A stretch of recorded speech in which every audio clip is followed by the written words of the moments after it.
अमृत भारत योजना के तहत कोटा मंडल के बूंदी और झालावाड़ का होगा लोकार्पण। 12 अरबी का भी वर्चुअल शिलान्यास करेंगे प्रधानमंत्री नरेंद्र मोदी 26 फरवरी को। मथुरा सेक्शन में काम चलने के तहत बंद पड़ी ट्रेन 1 मार्च से हो जाएगी नियमित। अमृत भारत योजना के तहत कोटा मंडल के 2 स्टेशन बूंदी और झालावाड़ का 26 जनवरी को देश के प्रधानमंत्री नरेंद्र मोदी वर्चुअल लोकार्पण करेंगे। साथ ही मंडल के 12 आरओबी का भी शिलान्यास किया जाएगा। ये जानकारी कोटा मंडल के डीआरएम मनीष तिवारी ने मीडिया से रूबरू होते हुए दी। कोटा डीआरएम मनीष तिवारी ने कहा कि मंडल इन राज्यों में रेल बुनियादी ढांचे को बेहतर और उन्नत बनाने के लिए प्रतिबद्ध है। वर्तमान में मंडल में रेल विकास की विभिन्न परियोजनाओं के कार्य प्रगति पर हैं। इस वर्ष के बजट में राजस्थान को 9,782 करोड़ रुपए का रिकॉर्ड आवंटन प्रदान किया गया है।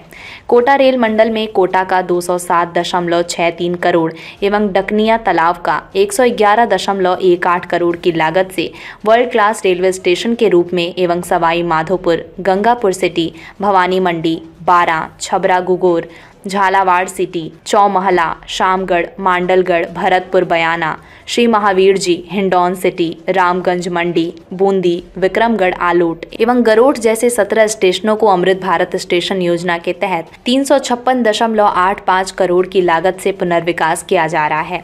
सुनिश्चित कार्यक्रम के अनुसार 26 फरवरी को संपूर्ण भारत में प्रधानमंत्री नरेंद्र मोदी 550 से अधिक स्टेशनों के पुनर्विकास एवं 1500 रेल फ्लाईओवर, अंडरपास का शिलान्यास, शुभारंभ एवं लोकार्पण करेंगे। डीआरएम मनीष तिवारी ने कहा कि मथुरा में इंटरलॉकिंग का कार्य चलने के कारण कुछ ट्रेनों को रद्द कर दिया था। अब मथुरा में वो कार्य पूरा हो चुका है, जिसके चलते कुछ ट्रेनों को तो शुरू कर दिया है, लेकिन अभी जो ट्रेन हैं बंद पड़ी हैं, उनको 1 मार्च से शुरू कर दिया जाएगा। बताऊंगा, ये पूरे क्षेत्र जो हैं ये अलग अलग फैले हुए हैं। हमारे पास जो है हमारे मंडल पर 4 वर्टिकल्स हम इन्हें कहते हैं, 4 परिक्षेत्र हैं। एक हमारा कोटा से लेकर के मथुरा तक का है, एक हमारा कोटा से लेकर के चित्तौड़ तक का है, एक हमारा कोटा से लेकर के नागदा तक का है और एक कोटा से लेकर के रुठियाई का है। जो क्षेत्र हैं जहाँ पर ये स्थित हैं, इनमें से 4 जो है वो कोटा मथुरा से इस क्षेत्र में पड़ते हैं, 5 जो है वो नागदा वाले सेक्शन में पड़ते हैं, एक हमारा जो है वो रुठियाई सेक्शन में पड़ता है और 4 हमारे जो हैं वो कोटा चित्तौड़ सेक्शन में पड़ते हैं। स्टेशन तथा सबवे या फ्लाईओवर सबकी लोकेशंस को मिला करके मैं बता रहा हूँ, तो ये 14 हमारे बनते हैं। इन सभी 14 स्टेशंस पर देश के माननीय प्रधानमंत्री जी नरेंद्र मोदी जी 26 तारीख को इन सब की आधारशिला रखने का तथा जो कंप्लीट हो चुके हैं वर्क्स उनका राष्ट्र को समर्पण करने का शुभ कार्य करेंगे। बड़े पैमाने पर इसमें लोगों के इकट्ठा होने की उम्मीद है। ऐसा संभावना जताई जा रही है कि पूरे देश में इस तरह के जितने लोकेशंस हैं, करीब 2100 से अधिक लोकेशंस हैं, 2100 से ज़्यादा, और इन सभी लोकेशंस पर इसी तरह के कार्यक्रम आयोजित किए जा रहे हैं। एक साथ सभी 2100 स्टेशन से माननीय प्रधानमंत्री जी जुड़ेंगे और ऐसा संभावना जताई जा रही है कि इसमें कुछ 40 लाख के आसपास आदमी आने की संभावना है, जो मेरे ख्याल से शायद विश्व में ऐसा पहली बार हो रहा है जब किसी एक महान नेता द्वारा इतनी बड़ी तादाद में इस संख्या में लोगों को संबोधित किया जाएगा और उनसे वार्ता की जाएगी। कोटा मंडल में 14 स्टेशन कौन-कौन से? कोटा मंडल में स्टेशन 2 ही हैं। कोटा मंडल में 2 हमारे अमृत भारत योजना के तहत आने वाले स्टेशन हैं, बूंदी और झालावाड़ सिटी। इसके अलावा हमारे जो हैं करीब 12 और लोकेशंस हैं जहां पर हम या तो फ्लाईओवर बना रहे हैं या फिर हम वहां पर जो है वो रेल के नीचे से सबवे निकाल रहे हैं। ये लोगों की सुविधा के लिए है जो रेलवे ट्रैक के जो है दोनों तरफ रहते हैं। वह यात्रियों के साथ ही साथ जो है गाड़ियों के आवागमन में इससे बहुत सहूलियत मिलेगी। इनमें से कुछ प्रोजेक्ट्स कंप्लीट हो चुके हैं, कुछ प्रोजेक्ट्स चल रहे हैं, कुछ प्रोजेक्ट्स शुरू होने हैं। जी, डकनिया स्टेशन की क्या स्थिति, कितना काम? डकनिया स्टेशन पे काम बहुत तेज रफ्तार से चल रहा है। डकनिया स्टेशन के दोनों ओर की बिल्डिंग जो है वो फर्स्ट फ्लोर लेवल से ऊपर बढ़ चुकी है। आप अगर जाएंगे तो डकनिया स्टेशन पर आपको इसका साक्षात वो भी मिलेगा। डकनिया स्टेशन पर हमें प्लेटफॉर्मों को चौड़ा करना है। प्लेटफॉर्मों को चौड़ा करने का कार्य में जो कोपिंग वॉल होती है, वो कोपिंग वॉल पूरी जितनी 800-900 मीटर खींचनी थी वो बनाई जा चुकी है। ये काफ़ी मुश्किल काम था। डकनिया स्टेशन अगर आप गए हो तो आपने देखा होगा कि वहाँ का बहुत हिस्सा जो है बहुत गहरा खाई जैसा है, तो उसको भरना, उसमें जो है जेसीबी का काम करना और उसके बाद उसमें सरियों का जो है पैटर्न बना करके जो है उसमें कंक्रीटिंग करना काफ़ी लंबा चौड़ा काम था, लेकिन बड़ी तेज़ रफ्तार से वहाँ काम हो रहा है। हमारे अधिकारी जो हैं, हमारे चीफ प्रोजेक्ट मैनेजर, हमारे सीनियर डीएन जो हमारे हैं मंडल के, वो दिन रात इसमें एक किए हुए हैं। इसी तरह से कोटा स्टेशन पर भी कार्य बहुत तेज रफ्तार से चल रहा है। जो कोटा स्टेशन का जो रियर बिल्डिंग है उसका भी जो है वो ऑलमोस्ट वो प्लिंथ लेवल से ऊपर बढ़ चुका है, फर्स्ट फ्लोर लेवल पे पहुंचने वाला है।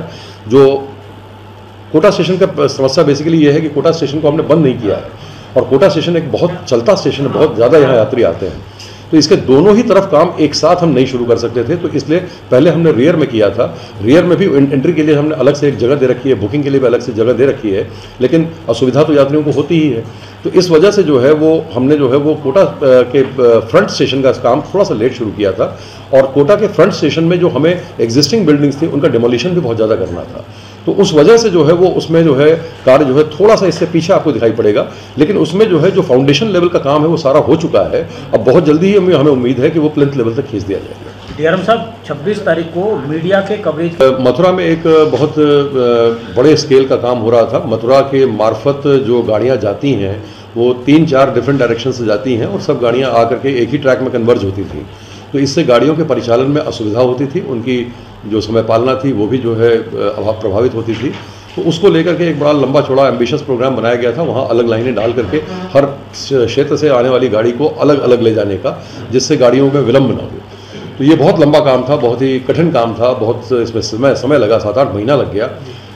अंततः ये काम जो है 4 फरवरी को समाप्त हुआ, और उसके बाद जो उसके सेटल होने में, स्टेबलाइज होने में जो समय लगता है, करीब 15 फरवरी तक वो भी हो गया था। तो अब गाड़ियों के परिचालन में सुविधा बढ़ गई है। इसके चलते कुछ गाड़ियां जो हैं वो रद्द की गई थी, वो गाड़ियां ऑलरेडी रिस्टोर की जा चुकी हैं।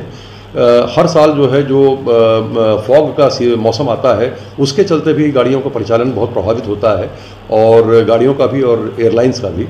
तो उसमें जो है वो फ़्लाइट्स भी और ट्रेन्स भी कैंसिल करनी पड़ती हैं।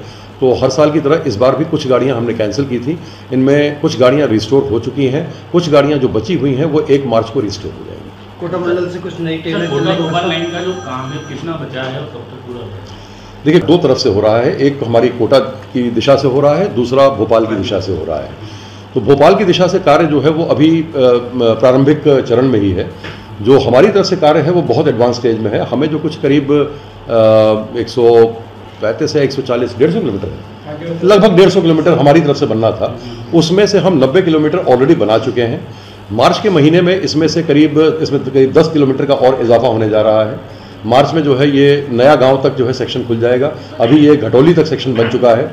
घटौली तक गाड़ियों को परिचालित करने के लिए अभी गाड़ियां अकलेरा तक ही जाती हैं, जूनाखेड़ा तक जाती हैं, जूनाखेड़ा तक ही जाती हैं। तो जूनाखेड़ा से अकलेरा, अकलेरा से घटौली जितना बन चुका है, इसमें भी गाड़ियों के परिचालन के लिए हमने जो है वो मुख्यालय को पत्र लिख दिया है, और मुख्यालय जो है इस पत्र को रेलवे बोर्ड को भिजवाएगा। रेलवे बोर्ड इस पर जो है वो गाड़ियों का एक्सटेंशन करके गाड़ियों का परिचालन करने की अनुमति देगा। और इसके बाद जो अगला सेक्शन है घटौली से लेकर के नया गांव, उसमें बहुत क्या कहते हैं एडवांस स्टेज में काम है। और इसका जो है काम जो है इसका जो पूर्ण होना है काम, ये मार्च के 3-4 हफ्ते में होगा। और उस समय जो है वो कमिश्नर फॉर रेलवे सेफ्टी यहाँ आएंगे, वो उसका मुआयना करेंगे, और मुआयना करके उसको जो है वो ओपन घोषित करेंगे। देखिए, ये हमारे परिक्षेत्र में नहीं